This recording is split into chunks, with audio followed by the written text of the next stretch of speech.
Welcome to the Defense and Aerospace Report. I'm Vago Muradian. Last week, we visited the Canadian Embassy for a panel discussion commemorating the 60th anniversary of the North American Aerospace Defense Command, established during the Cold War to defend the United States and Canada from attack from what was then the Soviet Union. The command remains relevant today to coordinate the defense of both nations from a range of international and homeland threats. The event was co-hosted by the Wilson Center think tank's Canada Institute and the Canadian Embassy. While at the embassy, we spoke with retired U.S. Air Force General Gene Renuart, a former commander of both NORAD and the U.S. Northern Command. We asked him about the U.S.-Canada military relationship, what NORAD needs to do to adapt to changing threats, and the security implications of the North American Free Trade Agreement that involves the United States, Canada, and Mexico that is now being renegotiated. The relationship between the U.S. and Canada is unique in many, many ways. Our business flow goes across the border each day. We trade with each other. Our families are interrelated.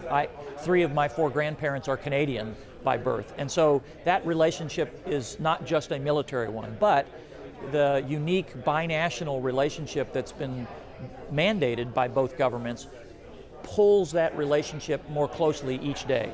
And I think that that's something that is not only unique to the U.S. and Canada, it's unique in the world, and it's something that we need to be proud of and to continue to support and grow.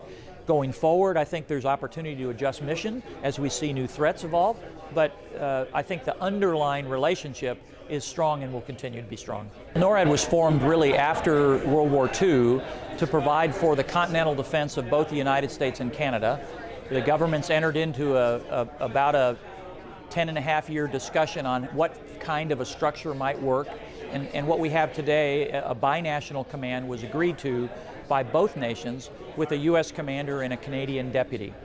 Since then, the mission has evolved from what was initially a detection and warning against air-breathing long-range bombers, now to ballistic missiles, to assessment of space activity, to maritime warning, which is really to detect threats in the maritime domain. And it's continued for 60 years and is a very robust mission still today. NORAD has evolved based on the threats we've seen for the last 60 years. It has to continue to evolve to meet those new threats. The nations all have a responsibility to respond for their own sovereignty to what I call revolutionary threats. There's many emerging in space, in cyber, in the missile area.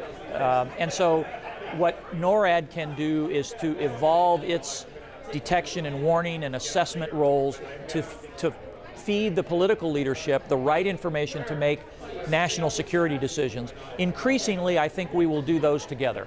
So I think as we talk about evolutionary changes to NORAD, it's important to look at the inventories that we're using for our NORAD mission. Both the U.S. and Canada are modernizing their aviation fleet. Canada is working through a political decision on what airframe that might be. The U.S. has made some decisions. I think for me, the most important aspect of any decision is, can they interact together seamlessly? Can we talk to each other? Can we see each other? And that's not visually, that's digitally. How do the links, the communication links work that ensure that we are seamless in our operations, our training, and our communication? And so I see that fleet growing into a Generation 5 fleet, we would call it.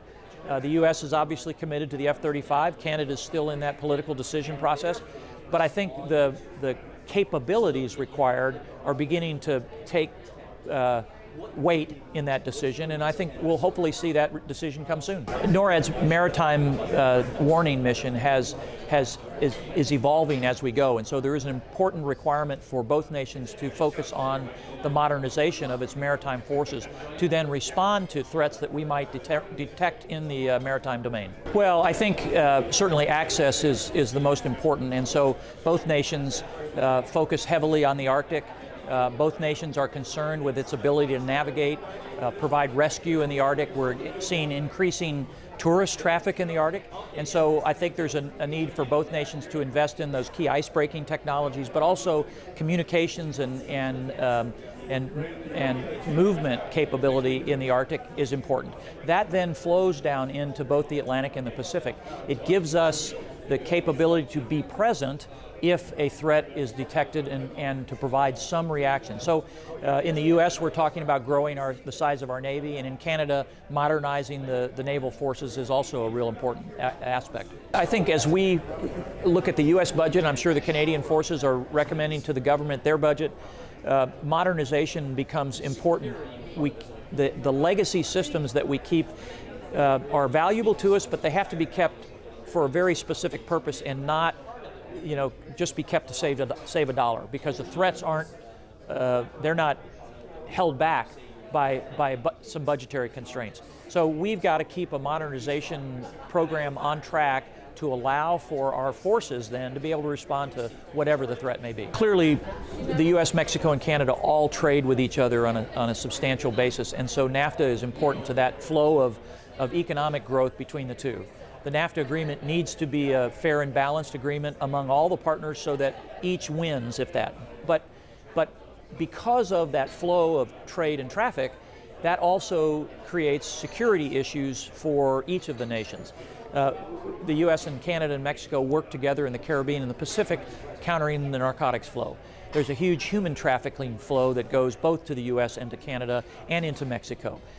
Those are national security concerns for each nation, and so creating a partnership that transcends just economic trade to a security aspect within NAFTA, I think, is important. And so I do believe that it has important security implications for each of the participants.